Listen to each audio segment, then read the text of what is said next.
नमस्कार। पीएसपी द्वारा संचालित ऑनलाइन क्लासों में आपका एक बार फिर से हार्दिक अभिनंदन। आज की जो हमारी क्लास है वह रहेगी यूएनओ को लेकर, यूएनओ के उद्देश्य। ये पार्ट सेकेंड है।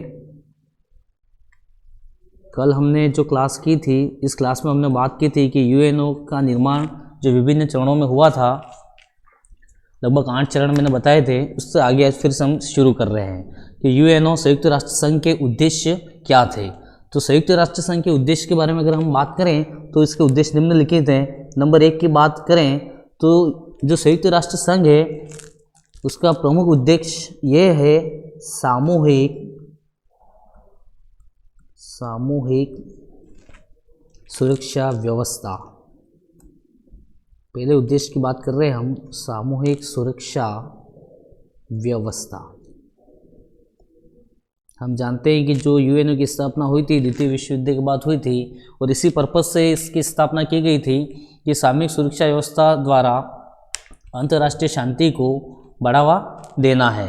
ठीक है, तो सिंपल सी बात है ये यूएनओ का प्रमुख उद्देश्य। इसमें पहले उद्देश्य की हम बात करें सामूहिक सुरक्षा व्यवस्था, अर्थात संयुक्त राष्ट्र संघ का प्रमुख उद्देश्य ये था कि सामूहिक सुरक्षा व्यवस्था के द्वारा अंतर्राष्ट्रीय शांति को क्या करना है, बढ़ावा देना है।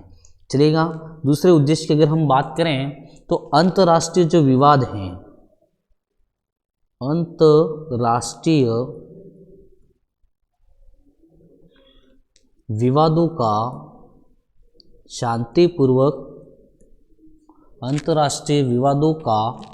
शांतिपूर्वक समाधान, ये यूएनओ का दूसरा प्रमुख उद्देश्य है, शांतिपूर्वक समाधान।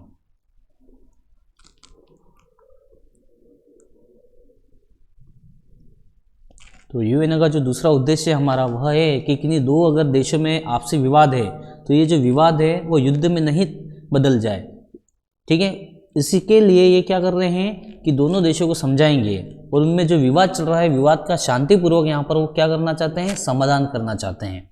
ये दूसरा उद्देश्य हो गया, वो सिंपल से है। नंबर 1 हो गया था सामूहिक सुरक्षा व्यवस्था, नंबर 2 अंतर्राष्ट्रीय विवादों का शांतिपूर्वक समाधान करना। सिंपल सी बातें हैं ये।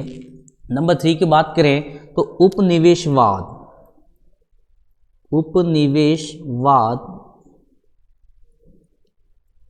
की प्रक्रिया, उपनिवेशवाद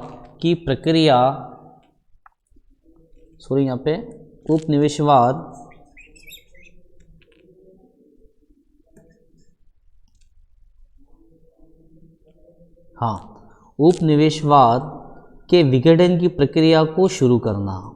उपनिवेशवाद के विघटन की प्रक्रिया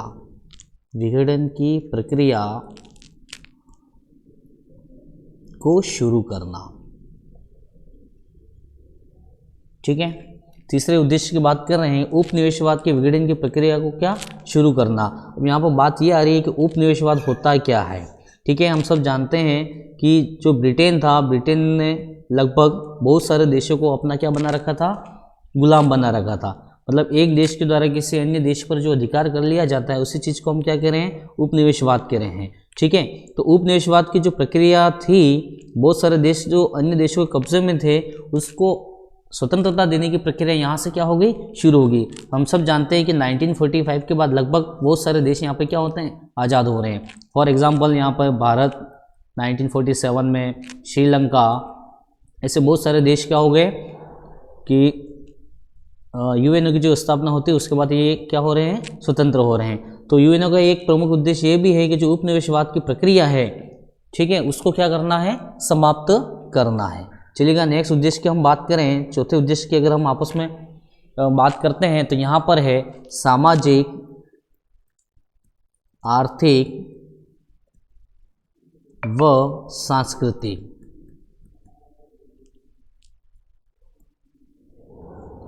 क्षेत्रों में आदान प्रदान करना।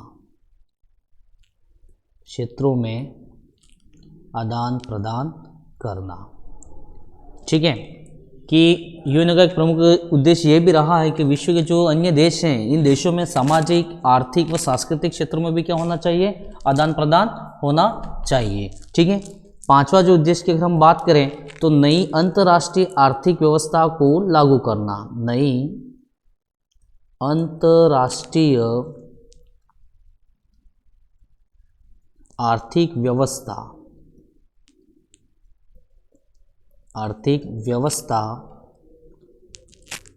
को लागू करना।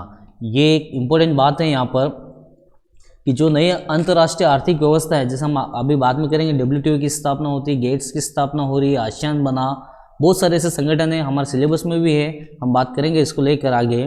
तो ये जो UNO है उसके प्रमुख उद्देश्य ये हैं। नंबर 1 फिर से हम बात करें, नंबर 1 जो था वह था सामूहिक सुरक्षा की व्यवस्था करना, ठीक है, जिसके द्वारा अंतर्राष्ट्रीय शांति को हम क्या करेंगे, सुनिश्चित करेंगे। फिर नंबर 2 की बात करें, अंतर्राष्ट्रीय जो विवाद है उसका शांतिपूर्वक क्या करना है, यहाँ पर समाधान करना है।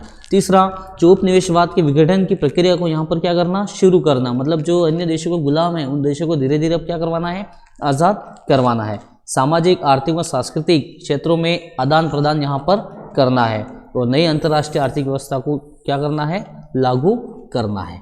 चलिएगा नेक्स्ट हम आगे बढ़ते हैं। अब जो नेक्स्ट पॉइंट है हमारा, अभी तक 2 पॉइंट हम पढ़े हैं। नंबर 1 पॉइंट हमने पढ़ा था कि UNO की जो स्थापना हो रही है इसके विभिन्न चरण कौन से, लगभग 8 चरण मैंने आपको बता दिए हैं पहले। B पॉइंट आप बना सकते हो कि UNO के प्रमुख उद्देश्य क्या रहे हैं। अब C पॉइंट की अगर हम बात करें तो C पॉइंट हमारा रहेगा कि UNO की सदस्यता किस प्रकार से ले सकते हैं, UNO की सदस्यता, ठीक है। UNO की सदस्यता कितने प्रकार की है, तो सिंपल सी बात है कि UNO की सदस्यता यहाँ पर 2 प्रकार से हम बात कर सकते हैं। नंबर 1 की बात करें तो इसमें आएंगे प्रारंभिक सदस्य। नंबर 1 की बात करें तो इसमें आएंगे प्रारंभिक सदस्य, ठीक है। अब प्रारंभिक सदस्य वे कौन से, जिन्होंने मैंने आपको बताया था कि जो सैन फ्रांसिस्को सम्मेलन होता है, सैन फ्रांसिस्को सम्मेलन हुआ था, ठीक है, अप्रैल से जून 1945 के मध्य। यहाँ पे हमको पता है कि लगभग 50 देशों ने UNO के चार्टर पर हस्ताक्षर किए थे और 51वां देश कौन सा था, उसमें पोलैंड था, ठीक है। एक तरीके से हम ऐसे भी कह सकते हैं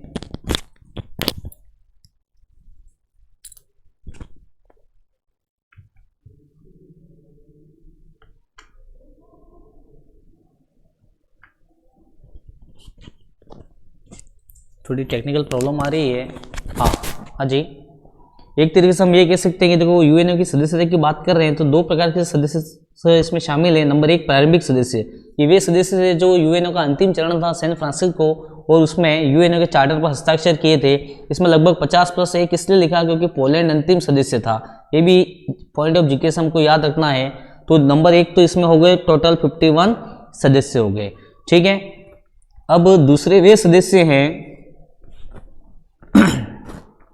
नंबर 2, दूसरे वे सदस्य हैं जिनको सदस्यता प्राप्त करनी है, सदस्यता प्राप्त करनी है। अब सदस्यता प्राप्त कैसे करेंगे UNO के लिए, तो सिंपल सी बात है, सबसे पहले महासभा जो है UNO का अंग, हम अभी बात करेंगे थोड़ी देर बाद, महासभा के 2/3 बहुमत, मान लो कि कोई नया देश है और अगर वो UNO का अंग बनना चाह रहा है तो उसकी प्रोसेस बता रहा हूं मैं कि महासभा के 2/3 बहुमत के साथ साथ जो सुरक्षा परिषद है, सुरक्षा जो परिषद है, ठीक है, सुरक्षा परिषद के 9 सदस्य, कितने सदस्य होंगे यहाँ पर, सुरक्षा परिषद के 9 सदस्य, जिसमें से 5 स्थायी सदस्य, जिसमें से 5 स्थायी सदस्यों का बहुमत होना आवश्यक है, ठीक है। तो ही आप कोई देश UNO का क्या बन सकता है, सदस्य बन सकता है। फिर से रिपीट कर रहा हूं मैं कि UNO की सदस्यता किस प्रकार से प्राप्त करेंगे, तो इसमें 2 प्रकार के सदस्य हैं। नंबर 1 वे जो प्रारंभिक सदस्य थे, ठीक है, प्रारंभिक सदस्य वे कि जो सैन फ्रांसिस्को सम्मेलन हुआ था, ठीक है, और जिसमें 51 देशों ने उसमें एक साथ हस्ताक्षर किए थे, तो वो तो इसके प्रारंभिक सदस्य बन गए। दूसरा ठीक है, वे सदस्य या कोई नया देश किस प्रकार से यूएनओ का अंग बनेगा? तो सिंपल सी बात है कि जो महासभा के 2/3 बहुमत के साथ साथ सुरक्षा परिषद के जो 9 सदस्य हैं उसमें से भी 5 स्थायी सदस्यों का समर्थन उसमें हासिल करना होगा, तो ही वो यूएनओ का क्या बन पाएगा? सदस्य बन पाएगा। ठीक है, आगे अगर हम बात करें तो वर्तमान की अगर मैं आपको बात करूं तो वर्तमान में टोटल 193 सदस्य यूएनओ के हैं। ठीक है, वर्तमान आज की तारीख की हम बात करें तो 193 मेंबर्स हैं किसके? यूएनओ के हैं। ठीक है, जिसमें कि जीके के हिसाब से अगर हम बात करें तो 151वां जो देश था वह था पूर्वी तिमोर। 151वां सदस्य था पूर्वी तिमोर और ये आपके 27/9/2002 को यूएनओ में शामिल हुआ। ठीक है, 192वें सदस्य की अगर हम बात करें तो 192वां जो सदस्य था वह था मोंटेनीग्रो। मोंटेनीग्रो, ठीक है, 192वां सदस्य था और इसने 2006 में यूएनओ की सदस्यता प्राप्त की थी। ठीक है, 193वें सदस्य की अगर हम बात करें जो अंतिम सदस्य है हमारा वह है दक्षिणी सूडान। वह है दक्षिणी सूडान। ठीक है, जिसने 2011 में यूएनओ की सदस्यता स्वीकार की है। तो वर्तमान में 193 सदस्य हैं जिसमें से 191वां पूर्वी तिमोर है, 192वां मोंटेनीग्रो है, 193वां दक्षिणी सूडान है। इसके अतिरिक्त इसमें पर्यवेक्षक देश भी शामिल हैं। ये भी एक इंपॉर्टेंट बात है, ध्यान रखना है कि पर्यवेक्षक सदस्य के रूप में यहां पर 2 सदस्य हैं जिसमें से एक है वेटिकन सिटी। वेटिकन सिटी, ठीक है, और दूसरा है फिलीपींस। फिलीपींस, ये यूएनओ के 2 पर्यवेक्षक सदस्य रह चुके हैं। ठीक है, इसमें एक चीज और ध्यान रखनी है कि जो स्विट्जरलैंड देश है, स्विट्जरलैंड जो देश है यह भी पहले पर्यवेक्षक सदस्य था, लेकिन इसने 2002 में यूएनओ का क्या बन गया? ये सदस्य बन गया। तो ये हमने बात कर ली, सदस्य की बात की है हमने। फिर से बता देता हूं कि यूएनओ की जो सदस्यता है किस प्रकार से प्राप्त करेंगे। तो नंबर 1 प्रारंभिक सदस्य जो चार्टर पर जिन्होंने हस्ताक्षर किए थे प्रारंभ में 51 सदस्य थे। 51वां कौन सा था? पोलैंड था। दूसरे वे सदस्य कैसे शामिल होंगे? सिंपल सी बात है, महासभा के 2/3 बहुमत के साथ साथ सुरक्षा परिषद के जो 9 सदस्य हैं उसमें से 5 स्थायी सदस्यों का समर्थन उसमें क्या है? आवश्यक है। ठीक है, अब 193 जो सदस्य हैं उसमें 191 पूर्वी तिमोर था, मोंटेनीग्रो है, दक्षिण सूडान है। और ये एक इंपॉर्टेंट बात ये आपको याद रखनी है यहाँ पर कि 2 पर्यवेक्षक राष्ट्र भी हैं। कौन कौन से हैं? तो वेटिकन सिटी है और फिलीपींस है। पहले स्विट्जरलैंड भी था लेकिन वह फिर क्या हो गया? 2002 में यूएनओ का क्या बन गया? सदस्य बन गया। ठीक है, तो 3 पॉइंट हुए हैं हमारे। नेक्स्ट पॉइंट की अगर हम बात करें, हाँ, नेक्स्ट पॉइंट की अगर हम बात करें ए बी सी और आप डी कर दीजिएगा कि सदस्यों का निलंबन, कि जो सदस्य देश हैं उनको उनका निलंबन या उनको हटाने की प्रक्रिया क्या है? सदस्यों को हटाने की प्रक्रिया, हटाने की प्रक्रिया, ठीक है, या कोई देश सदस्यता का त्याग करना चाहे तो किस प्रकार कर सकता है? तो सिंपल सी बात है कि फॉर एग्जाम्पल अगर हम भारत की बात करें, वैसे ऐसा है होगा कभी नहीं, लेकिन हम बात कर लेते हैं। जैसे भारत को अगर यूएनओ से अलग होना है तो क्या प्रोसेस है? सिंपल सी उदाहरण के तौर पे हम बात कर रहे हैं ना यहाँ पर कि कोई देश किस प्रकार से यूएनओ से अलग हो सकता है। तो सिंपल सी बात है कि यूएनओ किसी भी देश को जो सुरक्षा परिषद है, सुरक्षा परिषद की सिफारिश पर, कौन करेगा सिफारिश? सुरक्षा परिषद की सिफारिश के आधार पर महासभा उसको क्या कर सकती है? निलंबित कर सकती है। इंपॉर्टेंट बात है यहाँ पर कि अगर यूएनओ से किसी देश को हटना है तो सिंपल सी बात है, यूएनओ क्या करे, यूएनओ की सिफारिश के आधार पर महासभा उसको क्या कर सकती है, निलंबित कर सकती है। इंपॉर्टेंट बात एक और है यहाँ पर, अगर कोई सदस्य निकल भी गया, ठीक है, तो वापस उसको फिर सुरक्षा परिषद की सिफारिश के आधार पर ही उसको वापस सदस्य बना सकते हैं। ठीक है, अब तक के अगर इतिहास की बात करें हम, तो अब तक 1971 में ताइवान, 1971 में ताइवान, 1992 में यूगोस्लोवालिया,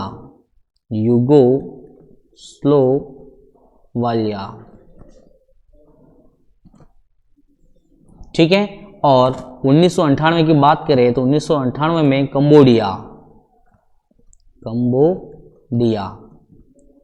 ठीक है, इन तीनों सदस्यों को निलंबित किया गया था। यहाँ पर इंपॉर्टेंट बात है, ध्यान रखना है कि हम हटाने की प्रक्रिया की बात कर रहे हैं, या कोई देश अगर यूएनओ से अलग होना चाह रहा है तो किस प्रकार से होगा। सिंपल सी बात है, सुरक्षा परिषद की सिफारिश के आधार पर महासभा उसे क्या कर सकते हैं, निलंबित कर सकती है। अब तक 3, 1971 में ताइवान, 92 में यूगोस्लोवालिया, 98 में किसको, कंबोडिया को किया था। लेकिन यहाँ पे एक इंपॉर्टेंट बात एक और है, इन दोनों देशों को तो वापिस से क्या कर दिया, शामिल कर दिया गया, लेकिन ताइवान एक ऐसा देश है जिसको निलंबित के बाद अभी तक यूएनओ में वापस शामिल नहीं किया गया है। ठीक है, इंडोनेशिया भी एक देश है ना, इसमें इंडोनेशिया भी था जिसने क्या किया था, सदस्यता का त्याग कर दिया था स्वेच्छा से। ये भी एक फैक्ट है, आप लिख लीजिएगा कि इंडोनेशिया भी एक ऐसा देश है जिसने 1965 में, ठीक है, क्या कर दिया था, यूएनओ के सदस्य को क्या कर दिया था, त्याग कर दिया था, लेकिन बाद में इसने फिर से क्या कर लिया, सदस्यता को ग्रहण कर लिया। ठीक है, एक बार फिर से रिपीट करवा रहा हूं मैं, सदस्यों को हटाने की प्रक्रिया क्या है कि सुरक्षा परिषद की सिफारिश के आधार पर महासभा इसे निलंबित कर सकती है। अभी तक 1971 में ताइवान को हटाया, फिर 92 में यूगोस्लोवालिया को हटाया, फिर कंबोडिया को यहाँ पर हटाया गया था, लेकिन इन दोनों देशों को तो वापस क्या कर दिया, शामिल कर दिया गया। ठीक है, 1965 की बात करें तो इंडोनेशिया देश है, इसने भी सदस्यता का क्या कर दिया था, त्याग कर दिया था, लेकिन ये वापस फिर से शामिल इसमें हो गया। ठीक है, अब जो हमारा 5वां हेडिंग डाल दीजिएगा वह है कि यूएनओ का चार्टर, यूएनओ का चार्टर, ठीक है, वह उसमें संशोधन की प्रक्रिया, जिस प्रकार भारत का संविधान है और उसमें संशोधन की प्रक्रिया है, उसके बारे में हम बात करेंगे यहाँ पर। ठीक है, हाँ, तो देखिएगा यूएनओ के चार्टर की बात करें तो यूएनओ के चार्टर में कुल 19 अध्याय हैं, मतलब भारत के संविधान में जो 22 भाग है, उसी प्रकार यूएनओ के चार्टर में कितने अध्याय हैं, 19 अध्याय हैं। ठीक है, और 111 यहाँ पर क्या है, धाराएं हैं। एक फैक्ट है, इसको भी याद रखना है हमें कि यूएनओ में के जो चार्टर है उसमें 19 भाग हैं, ठीक है, तथा 111 यहाँ पर क्या है, धाराएं हैं। ठीक है, अब संशोधन किस प्रकार से होगा, संशोधन की बात करें, अगर कुछ चेंज करना है तो सिंपल सा प्रोसेस है इसमें, यूएनओ के चार्टर में हम संशोधन किस प्रकार से कर सकते हैं। ठीक है, तो महासभा के 2/3 बहुमत से, महासभा के 2/3 बहुमत से, और जो सुरक्षा परिषद है, सुरक्षा परिषद के जो 5 स्थायी सदस्य हैं, 5 स्थायी सदस्य हैं, इनके समर्थन से यूएनओ के चार्टर में हम क्या कर सकते हैं, संशोधन कर सकते हैं। सिंपल सी बात है, यहाँ पर फिर से बता रहा हूं मैं कि यूएनओ के चार्टर की बात करें तो 19 अध्याय हैं, 111 इसमें क्या है, धाराएं हैं। संशोधन किस प्रकार से करेंगे हम, तो सिंपल सी बात है, महासभा के 2/3 बहुमत के द्वारा, ठीक है, और सुरक्षा परिषद के 5 स्थायी सदस्य अगर हाँ कह दे तो यूएनओ के चार्टर में क्या हो सकता है, संशोधन किया जा सकता है। ठीक है, अब तक की बात करें कि यूएनओ के इतिहास में अब तक कुल 5 बार संशोधन किए गए हैं। कितनी बार संशोधन किए गए हैं, यहाँ पर कुल 5 बार संशोधन किए गए हैं। ठीक है, चलिए बता देते हैं ये भी कि कब कब किए गए। तो यूएनओ के जो 3 संशोधन है, पहला, दूसरा और तीसरा, 5 बार संशोधन हुए हैं। ठीक है, जिसमें पहला, दूसरा और तीसरा जो पहला संशोधन है, दूसरा संशोधन और तीसरा संशोधन है, यह अपने हुए हैं 1965। ये अच्छी तरीके से याद भी रह जाएगा कि शुरू के जो 3 संशोधन हुए हैं वह कब हुए, तो 1965 में किए गए। ठीक है, जिसमें क्या किया गया, तो नंबर 1, पहले संशोधन के द्वारा जो सुरक्षा परिषद है, एसपी लिख रहा हूं मैं,